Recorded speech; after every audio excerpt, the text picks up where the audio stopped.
హర హర ఈశ్వర శంభో శివ శంకర ఓం నమః శివాయ నీలకంధర శిరసున గంగమ్మతో తనువున గౌరమ్మతో తరలిరా తనివి తీర ఈశ్వరా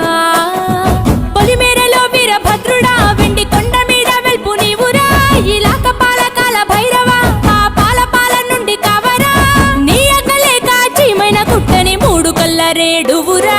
రుద్రం భజే రుద్ర తేజం భజే విభూతి భూషణాహర రౌద్రం భజే రౌద్ర రూపం భజే నటరాజ చంద్రశేఖర గంగనెత్తుకొని నేల గొంతు నింపు జంగమయ్య నీవురా ఆది అంతమంటూ లేని స్వామి ఆదిశక్తి తమమ్మ ధరించరా హర హర ఈశ్వర శంభో శివ శంకర ఓం నమః శివాయ నీలకంధర శిరసున గంగమ్మ